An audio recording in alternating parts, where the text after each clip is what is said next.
Bonjour à tous amoureuses et amoureux du LOSC et bienvenue sur ce format qui va devenir une habitude, la petite causerie 2 jours avant chaque match, que ce soit en Ligue 1 ou en Ligue des Champions. On se retrouve pour faire la preview de la rencontre qui arrive avec deux spécialistes du club adverse.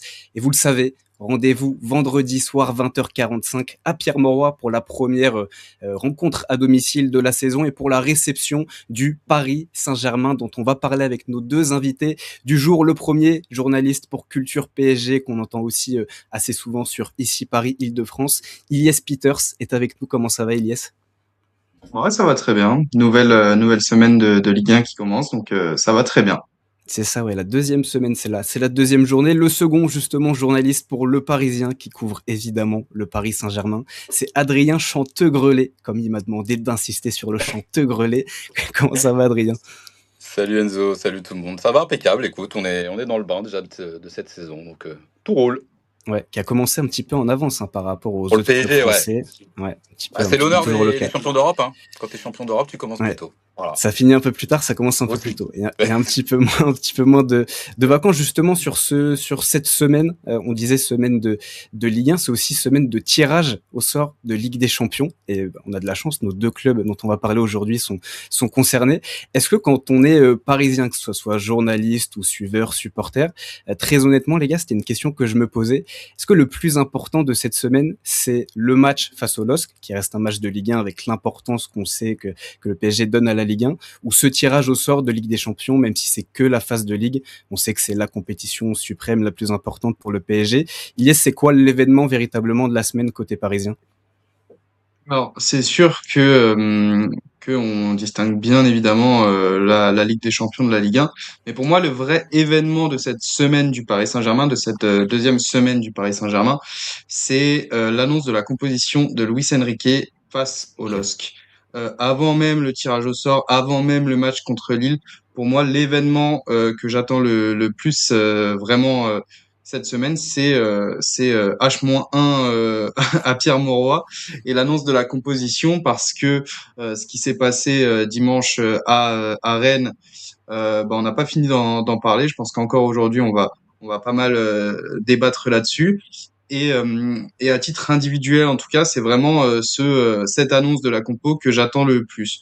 Après, évidemment que si on compare l'importance du tirage au sort par rapport au match contre le LOSC vendredi, je pense que dans la tête des supporters, dans la tête des suiveurs, le tirage prend plus de place. D'ailleurs, j'y pense, mais Amélie Lois, n'hésitez pas dans les commentaires à nous dire votre avis, parce que ça reste aussi un événement qui concerne le LOSC. T'es d'accord avec ça, Adrien, ou tu vas déjà Moi, t'opposer à Ilyes? non, mais je suis. En plus, le match contre le LOSC, pardon, a une importance encore plus grosse après le début de saison sur la scène nationale du PSG qui est un tout petit peu plus poussive. Donc, on a quand même hâte de savoir quand même comment le PSG peut réagir, comment il peut lancer sa saison vraiment sur le terrain. Le tirage, c'est sympa, c'est prestigieux, ça donne un petit peu le ton des matchs qui vont arriver dans la scène européenne, mais c'est pas encore vraiment concret. On entrera vraiment dans le débat quand le PSG vraiment va commencer et jouera son premier match début septembre en Ligue des Champions. Donc il y a plus d'attentes pour moi, vraiment sportivement parlant, sur ce que le PSG peut produire en termes de jeu, en termes de voilà d'attentes aussi, comme l'a dit Iliès, sur les joueurs qui seront alignés dans les matchs à venir. Donc voilà, évidemment, quand le PSG est double champion d'Europe, on a aussi hâte de savoir sur qui ils vont tomber, parce que voilà, le PSG a l'habitude d'avoir des tirages assez corsés depuis ces 2 dernières années. Mais voilà, le concret, le terrain, c'est le LOSC et le PSG doit pas non plus se manquer ce vendredi à Mauroy, je pense. Ouais. Justement, on a vu le concret, le terrain dimanche soir. On va commencer par ça, vu que t'en parlais, Elias. La compo. Il y a pas mal de doutes autour de finalement de ce que seront les choix de Luis Enrique vendredi, notamment parce qu'il y a des stars qui ont été remises en cause. Alors, on va pas revenir en détail dessus, mais Luis Enrique a agi et a parlé par rapport notamment aux prestations d'Ousmane Dembélé et Kvichak Kvaratskhelia qui ont été remplacés dès la mi-temps. Est-ce que cette remise en cause des stars, Elias, vu que t'en parlais, je vais te relancer là-dessus, c'est quelque chose qu'on pourrait revoir dans la compo alignée face au LOSC? Est-ce que Luis Enrique va continuer de joindre les actes à la parole, même s'il a déjà Ah bah, agi du côté de complètement. Rennes? Complètement. Je pense qu'on retrouvera cette saison et notamment pendant la première partie de saison du Paris Saint-Germain une ère où il sera très difficile d'anticiper les compositions de Luis Enrique. Je pense que l'an passé, on avait commencé à comprendre son cheminement et il y avait vraiment un 11 qui se dégageait, notamment pour les gros matchs de Ligue des Champions. mais à l'instant T, j'ai du mal à savoir quel 11 il va aligner vendredi à Lille. Il y a plusieurs raisons pour ça. Il y a évidemment les états de forme de chacun. On n'est qu'à la deuxième, voire troisième semaine de reprise pour le PSG, donc tous les joueurs ne sont pas encore en leur pleine capacité physique et technique. Mais il y a aussi ces prestations et ces choix forts et ce discours de Luis Enrique qui donne le ton d'entrée en disant que cette saison, les places seront beaucoup plus chères pour tout le monde. On a parlé de ces deux choix de sortir Kvaratskhelia et Dembélé à la mi-temps à Rennes, mais il faut aussi parler des absents du groupe. Ibrahim Mbaye, Bradley Barcola, qui eux sont en instance de départ, mais aussi Seny Mayulu et Quentin Djantou qui n'ont pas été appelés pour des raisons sportives tout simplement. Donc il est possible que vendredi ce soit deux autres joueurs qui soient absents, qui ne soient pas retenus par Luis Enrique. Et au contraire de la saison passée où Luis Enrique, comment dire, mettait déjà en place un certain turnover en Ligue 1, cette saison, le début d'exercice, il commence, toute compétition confondue, par des matchs assez relevés. Aston Villa en Super Coupe, puis ensuite Lens en Trophée des Champions, tu vas à Rennes, tu vas à Lille, tu vas recevoir Monaco. Il n'y a pas vraiment le temps de se mettre dedans progressivement puisque les adversaires t'attendent de pied ferme. Donc, quelle composition vendredi? Moi, ça m'étonnerait pas qu'il y ait du changement. On peut s'attendre à ce que Ferran Torres débute après son doublé à Rennes et pour aller dans la logique du pic envers Ousmane Dembélé. Ça me surprendrait pas non plus que Dembélé soit relancé d'entrée et que Ferran Torres ça soit encore sur le banc. Mais ouais, je pense que c'est compliqué pour l'instant. Après, on est encore tôt dans cette semaine parce qu'on est que mardi et le match est vendredi. Donc on en saura plus dans les jours à venir. En tout cas, ouais, ça va être dur, je pense, dans les 2-3 premiers mois de la saison, de vraiment visualiser à l'avance quelle composition Luis Enrique mettra. Ouais, Adrien, justement, Ilyes en parlait de Ferran Torres. C'est un joueur qui, selon toi, pourrait jouer un rôle important face au LOSC, qu'on va encore le retrouver dans ce costume de super sub qu'on a vu à Rennes. C'est dur de se prononcer parce qu'avec Luis Enrique, les joueurs apprennent les compositions voilà, 2 heures avant le match. Donc c'est dur de s'exprimer. Mais en tout cas, Torres, il a montré en 45 minutes que malgré une seule semaine d'entraînement et un mois de vacances, il était déjà en capacité de se montrer compétitif, ce qui n'a pas été le cas de Ousmane Dembélé depuis qu'il est revenu. Lucien Riquet veut des joueurs qui soient aptes tout de suite à aider l'équipe, à apporter quelque chose. Avec Luis Campos, ils ont voulu installer davantage de concurrence dans l'effectif. Voilà, ça s'est traduit par des renforts, 4 renforts déjà. Donc, s'il estime que la semaine d'entraînement est plus aboutie que celle d'Ousmane Dembélé, il ne se privera pas de le titulariser vendredi à Lille. Voilà, Lucien Riquet, il s'en fiche des statuts. Ousmane Dembélé peut être Ballon d'Or, Kvaratskhelia peut être un prétendant Ballon d'Or. S'il estime que ces mecs-là sont aujourd'hui pas assez compétitifs, pas au niveau, en tout cas requis en termes d'intensité, de qualité technique, et si les remplaçants, ceux qu'on dit remplaçants sur le papier, lui donnent davantage de garanties, voilà, il n'hésitera pas à mettre Torres. En tout cas, Torres, il a fait le nécessaire pour aller chercher une place de titulaire dès vendredi. Voilà, 45 minutes de but. C'est des débuts qui sont plutôt réussis et ça a satisfait énormément le staff et Luis Enrique de voir que Torres était déjà bien imprégné de la culture de la gang du PSG. Donc pourquoi pas le voir débuter, c'est pas impossible. Et puis Kvaratskhelia et Dembélé sont évidemment les deux premiers qu'on cite, mais à Rennes, il y a aussi Warren Zaïre-Emery et Joao Neves qui sont sortis assez vite. Donc évidemment qu'il pourrait y avoir du changement sur la ligne d'attaque, mais c'est pas tout. Au milieu aussi, on peut s'attendre à ce qu'il y ait du changement, à ce que Fabian Ruiz retrouve une place de titulaire, parce que lui aussi, on n'a pas suffisamment, je pense, évoqué sa superbe entrée et dit à quel point il était indispensable à ce milieu de terrain. Donc pour moi, on peut très bien se diriger vers un 11 qui contiendrait 3, 4, voire 5 changements par rapport à ce qui a démarré côté parisien à Rennes dimanche dernier. Ouais, on l'a pas dit, doublé de Ferran Torres. Lucien Riquet a son effectif à disposition, excepté Nuno Mendes qui est blessé. C'est aussi la différence de l'an passé où il y avait l'an passé il y avait énormément de blessés du côté du PSG pour commencer la saison. Là, voilà, tout le monde est apte, tout le monde est disponible, donc ça complexifie aussi les choix de Lucien Riquet, même s'il est content d'avoir tout le monde à disposition. Donc c'est des choix forts qu'il doit faire d'entrée de jeu. Et Adrien, c'est ce que j'allais. Trop de joueurs pour l'instant, pour tout te dire. Il y a 25-26 joueurs à chaque séance d'entraînement et en général, il tourne entre 21, 22, voire 23 joueurs convoqués. Donc il y aura toujours des des absents en attendant la fin du mercato et en attendant les premières petites blessures aussi, mais pour l'instant, il a des problèmes de riche. Et c'est pour ça qu'on avait des joueurs hors groupe face à Rennes. T'en as parlé, Elias. Justement, Adrien, j'allais en parler de cette compo. Quand bien même on a des changements par rapport à Rennes, on est d'accord que ça sera la meilleure compo dans l'esprit de Luis Enrique. Ce sera pas du turnover pour gérer déjà les temps de jeu alors qu'on est sur des semaines à un seul match. Tout à fait. Je pense que là, l'objectif aujourd'hui, c'est quand même de retrouver, d'uniformiser aussi les états de forme des joueurs, parce que voilà, les joueurs sont revenus à des périodes différentes après la Coupe du Monde, donc c'est aussi compliqué de réussir à uniformiser tout ça. Et voilà, l'idée aujourd'hui, c'est quand même d'engranger des points, parce que le début de championnat n'est pas facile, avec trois déplacements sur les 4 premières journées. Donc l'idée, c'est pas aujourd'hui de faire des tests, d'utiliser la Ligue 1 pour reposer les joueurs pour la Ligue des Champions, comme ça a pu être fait la saison dernière. Donc en plus, voilà, il y a eu quasiment une semaine de repos entre guillemets entre les deux matchs. Donc ouais, l'idée, c'est comme il l'a fait à Aston Villa, où il a mis la meilleure équipe quasiment, enfin une équipe qui s'est rapprochée beaucoup de celle qui avait débuté la finale de Ligue des Champions le 30 mai à Budapest. Je pense qu'on se rapprochera encore d'un 11 type, c'est difficile à dire type avec Luis Enrique, mais en tout cas qui sera composé des cadres, surtout que le match encore d'après contre Monaco Park sera le vendredi d'après. Donc tu auras encore une semaine pour ensuite vraiment te préparer. Donc oui, je pense qu'on peut s'attendre à avoir un 11 où on retrouvera les figures majeures de la saison passée et peut-être une ou deux recrues au coup d'envoi, peut-être un Lucas Digne et pourquoi pas un Ferran Torres pour débuter. C'est possible.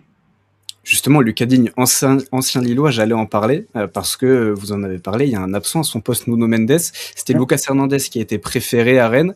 Est-ce que Ilyes, c'est possible qu'on voit du coup Lucas Digne titulaire pour, ce sera pas son premier retour à Pierre-Mauroy depuis son départ, mais pour l'un de ses nombreux retours à Pierre-Mauroy? Oui, tout est envisageable. Ça me paraît assez ouvert entre lui et Lucas Hernandez.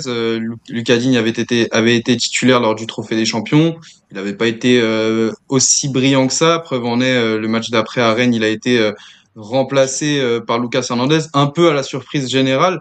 Je sais pas ce que t'en penses toi, Adrien, mais moi je m'attendais pas à ce que Lucas Hernandez prenne le couloir gauche, d'autant qu'on pense très fort que cette saison, Lucas Hernandez sera plus une doublure dans l'axe pour faire souffler Pacho. Donc voir Hernandez à gauche à Rennes, c'était assez surprenant. Moi, je pense que Lucas Digne va quand même reprendre son couloir et profiter de l'absence de Nuno Mendes vendredi à Lille. Parce que Lucas Hernandez n'a pas vraiment rassuré. Je sais pas ce que tu en penses, Adrien, encore une fois, mais c'est compliqué. Je sens que là, je le rattrape, les limites. Sur le côté, moi, j'y crois plus à Lucas Hernandez. Donc, je pense que Lucas Digne ouais, fera son retour vendredi à Lille. Bah, avant que Lucas Hernandez voilà, soit titularisé dimanche à Rennes, son dernier match en tant que titulaire remontait au mois de mai à Lens en Ligue 1. Donc voilà, c'était un peu surprenant de le revoir lancer d'entrée de jeu sur une première journée de championnat, en plus à l'extérieur, face à un adversaire qui allait mettre de l'intensité. Donc ouais, c'était une surprise, on peut le dire, de voir Hernandez préféré à Digne. Mais voilà, Digne aussi est revenu tardivement de la Coupe du Monde, faut pas l'oublier. Donc je pense qu'il y a aussi une certaine gestion de la part de Luis Enrique de ne pas le voir non plus trop enchaîné trop rapidement. Donc voilà, je pense que dans l'esprit d'Enrique, ça m'étonnerait pas de voir Digne démarrer dans le couloir gauche vendredi. Et donc on est d'accord qu'en dehors des choix de Luis Enrique, à l'instant T, on enregistre à J-3, vous voyez cette vidéo à J-2 du match, mais il n'y a que Nuno Mendes qui serait absent. C'est ça? Tout à fait. Tout le monde est apte. Les amis, je me permets de vous couper quelques secondes pour vous donner une info très importante qui est tombée entre le moment de l'enregistrement de la vidéo et la publication de cette vidéo. Ousmane Dembélé a officiellement été mis au repos par le PSG, donc il ne sera pas du déplacement à Lille. Donc au moins vous avez l'info, ne soyez pas étonnés si on continue un petit peu de parler d'Ousmane Dembélé, mais soyez-en sûrs, il ne sera pas là vendredi soir. Voilà, je vous laisse profiter de la suite de la vidéo. Ce qui était rare l'an passé. Administrativement, ouais, c'est ça. Oui, ouais, c'est ça. Si on écarte Barcola, il y en a d'autres. Hein. Voilà, Barcola et Mbaye seront. Barcola et Mbaye, ouais. Si la situation très probablement, voilà, ils seront pas dans le groupe. Très probablement hors de la feuille de match, qui sont encore officiellement ou non joueurs du Paris Saint-Germain.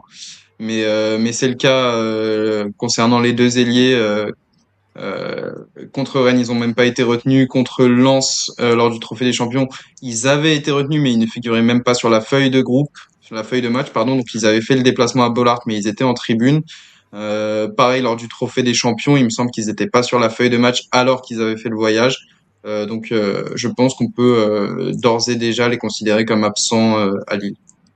On a beaucoup parlé des joueurs, des individualités. Concentrons-nous désormais sur le collectif, parce que ce début de saison du PSG, il est pas parfait. Vous en avez parlé. Une victoire en Super Coupe d'Europe face à Aston Villa, une défaite dans le Trophée des Champions face à nos amis lensois, nos voisins lensois, et puis un petit nul arraché, presque au goût de victoire. En tout cas, le doublé de Ferran Torres pour revenir au score 2-2, c'était dimanche du côté de Rennes. Adrien, comment on explique ce début de saison assez poussif de la part du PSG? Bah, déjà, je pense que la plus rationnelle et la plus simple, ça va être évidemment le côté physique, hein. Voilà, comme on en a parlé tout à l'heure, il y a des joueurs qui sont revenus il y a seulement 2 semaines et qui sont pas. En fait, il y a des choses qui sont un peu bizarres et difficiles à expliquer. C'est qu'un joueur comme Désiré Doué, qui a eu très peu de vacances, c'est peut-être le meilleur joueur aujourd'hui du PSG depuis le début de saison. Et à côté de ça, un Kvaratskhelia qui a eu cette semaine a été très bon face à Aston Villa en Super Coupe d'Europe. Et depuis ces 2 derniers matchs, il est un peu moins fringant. Donc il y a des états de forme vraiment, vraiment disparates. Donc il y a ça. Et on sent que, moi, je trouve qu'il y a un vrai manque d'efficacité, aussi bien défensif qu'offensif. Je trouve que défensivement, les rares occasions adverses sont trop facilement converties par les adversaires. Voilà, typiquement à Rennes, la première occasion a été convertie. À Lens, c'était un peu la même chose. Et devant, le PSG a globalement un peu de mal à se montrer créatif, je trouve. Il y a un peu, enfin là, le PSG a des situations, mais pas de vraies occasions, je trouve, dans le jeu. Donc il y a un vrai manque de cohésion, de créativité devant, manque de tranchant, surtout devant, qui pourra revenir petit à petit, hein. Voilà, c'est une question d'automatisme, de remettre un peu les mecs en route. Mais moi, je trouve que c'est manque d'efficacité devant et derrière qui me marque le plus pour l'instant sur ce début de saison. C'est 2 points sur lesquels le PSG a un peu de mal. Des buts en transition aussi parfois, où le PSG est un peu moins bon à la perte du ballon, des choses comme ça. Donc c'est un peu tout un ensemble, mais bon, après seulement 2 semaines de vraie préparation pour la majorité du groupe, c'est aussi logique que le PSG soit pas à son véritable niveau, je pense. Ouais, il est sans quoi le PSG du mois d'août, il est moins fort que celui du mois de mars, avril, mai, qui est la meilleure équipe d'Europe, qui va chercher 2 Ligues des Champions. Je rejoins complètement Adrien. Tout d'abord sur l'argument physique qui est le plus flagrant et celui qui saute aux yeux et celui qu'on déballe un peu pour, euh, pour esquiver un peu le sujet. L'an passé, Luis Enrique insistait aussi sur l'importance que ces joueurs retrouvent le feeling avec le ballon. Pendant tout le premier mois du mois d'août au mois de septembre, il insistait sur cette expression, l'importance de retrouver le feeling avec le ballon, pardon. Donc ça rejoint ce que dit Adrien, c'est-à-dire les automatismes et plus les automatismes vont être retrouvés, plus le PSG va regagner en efficacité devant et, euh, et on l'a vu contre Lens, contre Rennes. Ils ont cette faculté et cette capacité à garder le ballon dans le camp adverse, mais ils sont très en difficulté pour se montrer dangereux. En fait, il n'y a pas tant d'occasions franches que ça qui sont produites sur les 2 matchs. Alors voilà. Euh, Concernant le secteur défensif, comme Adrien, je trouve qu'ils concèdent beaucoup trop facilement et qu'en transition, ils sont assez friables. Donc ça, c'est une piste à exploiter, je pense, pour les Lillois ce vendredi. Euh, pour l'instant, j'ai du mal avec le début de saison de William Pacho, qui est pas aussi gigantesque qu'il a pu l'être les 2 précédentes saisons. Je trouve que il s'est pas encore totalement remis au niveau et qu'il respire un peu moins la sérénité que ces derniers mois. Donc voilà, il y a des arguments, en tout cas côté lillois, qui font qu'on peut croire à un résultat positif, parce que c'est peut-être aussi le bon moment pour affronter ce PSG encore en rodage qui est absolument pas prêt. Ses premières semaines et ses premiers mois de la saison, c'est aussi les moments où Luis Enrique peut tenter des choses, peut lancer les nouvelles recrues comme Mika Götze qui lui aussi a fait ses débuts à Rennes dimanche. Donc il y a plein de petits facteurs comme ça qui font que le PSG n'est pas encore à 100%, mais que la machine en tout cas va se lancer, va continuer de progresser à son rythme pour atteindre son plein potentiel le plus rapidement possible. En tout cas, c'est ce que je pense Luis Enrique espère. C'est pour ça qu'il pique d'entrée ces joueurs cadres pour leur dire que cette saison, on n'a pas le temps. Et puis, juste pour rajouter que Luis Enrique a bien insisté au début de la saison que l'objectif du PSG, c'est d'être prêt sur la fin de la saison et pas le début. Enfin, Ouais. voilà, les véritables échéances pour eux, sans faire offense à la Ligue 1, c'est quand arrive l'automne, le printemps.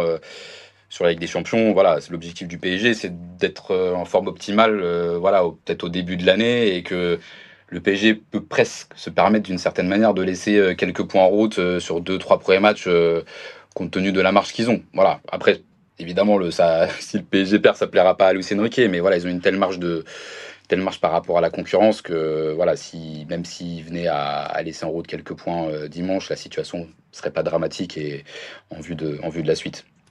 Puis Après, je pense qu'il y aurait une motivation toute particulière chez Luis Enrique parce que ça fait quand même 2 matchs qu'ils enchaînent sans Bien gagner sûr. et que là, on a senti en conférence de presse qu'il était vraiment agacé, un, par la prestation et deux, par le résultat dimanche à Rennes. Donc là, je pense que cette semaine, il les a un peu regonflés à bloc. Pour preuve, lundi, dès le lendemain matin du match, il a organisé une séance alors que d'ordinaire, il leur laisse le lendemain de match en repos. Là, ils avaient tous rendez-vous à 11h30 au campus pour une séance sûrement légère, mais c'est aussi un signe, je pense, de les gars, on n'a vraiment pas le temps. Donc, rendez-vous demain au campus, on va bosser cette semaine.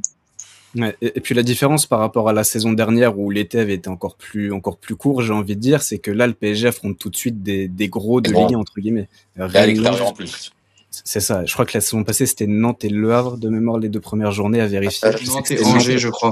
Tu Ouais, commences Nantes et à Angers, Nantes, les deux. tu reçois Angers ensuite au Parc. ouais. Mais là, c'est quand même, voilà, c'est ensuite tu reçois là, ils vont recevoir Monaco au Ouais, le Parc. début de saison est Marseille arrivera aussi bientôt au Vélodrome, donc voilà, et le calendrier a pas été facile, et ouais. que le PSG soit prêt sans trop tarder. Voilà. Après, même en passant à côté de cette séquence de 3-4 semaines, comme l'a dit Adri, ils ont tellement de marge finalement que ce sera pas un réel souci ni pour le club, ni pour la mise en danger du titre en Ligue 1, je pense. Attention, peut-être que ce LOSC joue le titre, peut-être que le Yes. LOSC va envoyer Bah, un ils ont déjà message 2 points de plus que le PSG. C'est ça, et Tu ouais, vois, voilà. le LOSC est très très bien parti. Le LOSC est très très bien parti, va essayer de confirmer vendredi. C'est un adversaire d'un niveau similaire même d'un visage, d'une approche tactique, on va dire, similaire à Rennes, à Lens. C'est vraiment sur ce déséquilibre, notamment la paire de balles, vous en avez beaucoup parlé tous les deux, que le LOSC doit appuyer. En tout cas, c'est peut-être le plus gros point faible, entre guillemets, du PSG sur ce début de saison, Ilyes. Ouais, pour moi, c'est complètement ça, et je pense que ça a été mis en lumière encore plus à Rennes lors de la première période.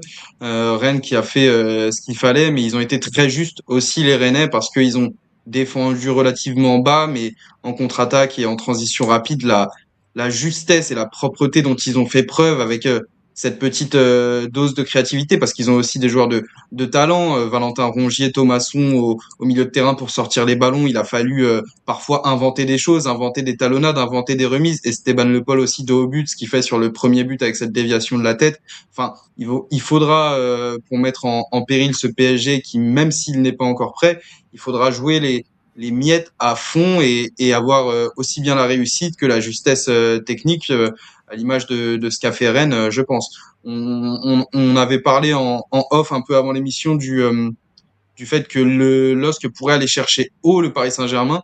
Pour l'instant, c'est pas une configuration, Adrien, arrête-moi si je me trompe, mais pour l'instant, c'est pas une configuration dans laquelle on a vu le PSG évoluer cette saison, dans le sens où il n'y a pas vraiment une équipe, pas même Aston Villa en Supercoupe, qui est vraiment allé presser le Paris Saint-Germain jusqu'à sa surface de réparation. C'est plutôt des blocs médians en bas qui ont compris qu'en transition rapide, il y avait un coup à jouer.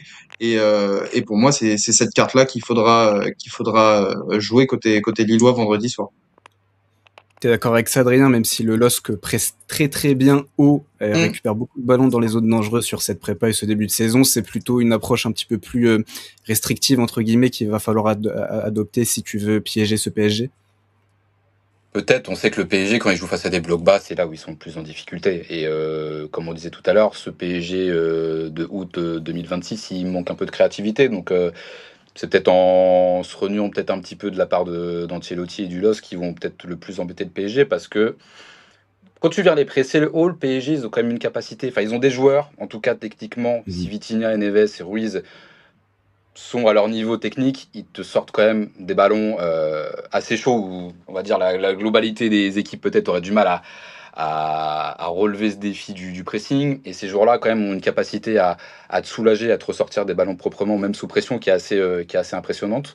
Donc, si tu te renies un petit peu, que tu joues un petit peu plus bloc bas, avec des lignes un peu plus resserrées, c'est là où le PSG va être plus embêté parce que ouais, le PSG a un peu plus de mal à faire des différences et aujourd'hui il se repose surtout sur des exploits individuels, moi je trouve, pour faire la différence. Mm. Et même en fin de saison passée, c'était déjà un petit peu le cas. C'était Kvara qui allait un peu te débloquer, c'était parfois Dembélé tout seul, c'était Désiré Doué. Donc c'était plus sur des one-shots des mecs que sur des vraies constructions collectives, je trouve. Et ça se confirme un petit peu sur ce début de saison où ton animation offensive aujourd'hui elle se repose principalement sur Désiré Doué qui est quand même aujourd'hui le plus percutant. Il ne fait pas tout bien, il y a du déchet, il y a des dribbles un peu surfaits, mais globalement c'est quand même le mec qui t'apporte le plus de créativité et on sait que voilà, dans les petits espaces il se débrouille pas trop mal quand il est lucide. Et, l'absence de New Mendes aussi elle te fait un petit peu mal parce que ça reste un mec qui apporte au PSG aussi une créativité, des appels en Nuno Mendes, profondeur, voilà, de la percussion. Ce que ne fait Nuno Mendes pas. qui apporte Ouais, aussi des, ouais. pardon, qui Ouais, même dans apporte les aussi circuits de des coups passe. francs directs, hein, Ouais, des qui coups francs apporte des aussi. coups francs On va pas directs. On s'en passer. souvient à Lille, je Ah, suppose. Ah ouais, on s'en souvient bien, ouais. Il avait mis un super coup franc l'an passé à Lille, si bien que je me rappelle très bien, c'était la semaine où le PSG avait battu le Barça et où Nuno Mendes avait muselé Yamal. Donc en une semaine, il avait muselé Yamal et 3 jours après, il inscrivait un coup franc de 30 mètres. Et là, on commençait à s'enflammer sur les réseaux auprès des supporters parisiens. Est-ce que Nuno Mendes est le meilleur latéral gauche de l'histoire? Je pense qu'Adrien, tu t'en souviens aussi. on s'en Mais très en tout bien. cas, ouais, cette perte de Nuno Mendes, elle est assez importante. Il reviendra contre Monaco, donc début septembre. Après, si on voit un peu plus large que ce début de saison du Paris Saint-Germain, l'an passé, on a vu que le Paris Saint-Germain savait évoluer et bien performer, surtout dans toutes les configurations possibles. Et le match qui me fait dire ça, c'est ce match à Munich où c'est eux qui avaient été mis en bloc bas et pour autant, ils avaient ouvert le score d'entrée, ils avaient su résister. On n'avait jamais vu le Paris Saint-Germain défendre si bas de façon si compacte. Et à la fin, Luis Enrique nous expliquait, oui, on sait tout faire en fait. S'il faut qu'on défende bas pour tenir un score, on sait le faire. S'il faut qu'on attaque avec le ballon dans le camp adverse, on sait le faire. S'il faut qu'on joue en transition comme à Liverpool en quart de finale retour, on sait le faire. Et pour l'instant, le PSG de ce début de saison n'est pas au même niveau que celui de la fin de saison passée. Mais Paris est prêt à tout et capable de tout. Et surtout, malgré la défaite concédée à Lens dans le Trophée des Champions, il refuse et il déteste perdre. Ça a été le cas à Aston Villa, ça a été le cas à Rennes où ils étaient menés de 2-0 à la pause et où ils ont eu cette réaction. Donc il y a aussi ça à prendre en compte dans l'avant-match, je pense, c'est euh, ce rejet de la défaite dans le clan parisien, aussi bien chez Luis Enrique que chez les joueurs. On disait que c'était peut-être le bon moment pour affronter le PSG, presque peut-être qu'après deux matchs sans victoire, tu peux aussi le voir de manière inverse. Mais en tout cas, ça va être intéressant à suivre parce que le LOSC de David Ancelotti défend beaucoup mieux dans le camp adverse que dans son propre camp. Mais évidemment, l'animation offensive que tu as face à Angers, pas la même que tu as face au PSG. Les gars, on va parler du joueur à suivre. À titre un peu symbolique, voir un peu Lucas Digne, voilà, de retour dans le Nord, ça va être forcément sympa pour le clin d'œil. De le voir rejouer dans un match du championnat de France quasiment 10 ans après son premier départ. Et puis, même d'un point de vue sportif, voilà, son premier match face à Lens n'a pas été excellent parce que voilà, retrouver un petit peu ses sensations à la sortie de la Coupe du Monde. Et voilà, le PSG l'a acheté pas de manière surprenante, mais voilà, c'est un joueur de 33 ans et le PSG a quand même l'habitude ces dernières années de recruter des joueurs plutôt jeunes.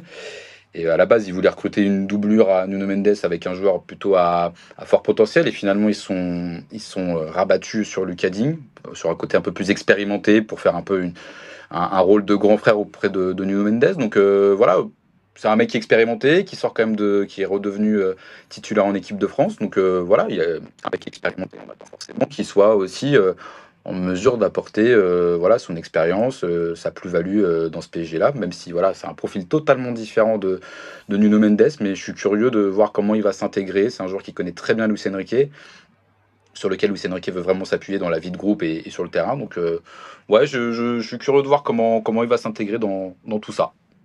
Ouais, et j'y avais pas pensé, mais tu vas avoir un match dans le match d'un ex-Lillois face à un ex-Parisien, Digne Tout à Mbappé fait. sur la même Mbappé. zone. Si Digne est titularisé, pareil pour Ethan Ouais. Mbappé, mais ça pourrait être très intéressant, Ethan Mbappé, dans ces configurations de match avec de l'espace. Il y a beaucoup d'espoir du côté de Lille autour de lui, et ça peut être le match où il peut confirmer. Pour finir, le petit prono autour de ce match, il est pas facile, parce C'est que pas ce facile. PSG est assez imprévisible Facilement. sur ce début de match, sur ce début de saison. Le LOSC de David Ancelotti, comment on approche un grand match, on l'a pas encore vu, David Ancelotti. Ilyes, ce serait quoi ton prono, toi, sur ce match? Pas facile, mais je m'attends quand même à ce que le PSG l'emporte. Je vois pas le PSG ne pas gagner trois matchs d'affilée. Et après l'épisode de dimanche dernier, les épisodes de dimanche dernier même, je m'attends à une réaction, pas pour autant une victoire facile et large. Donc je pense et je miserai sur un 2-1 du Paris Saint-Germain. Et toi, Adrien?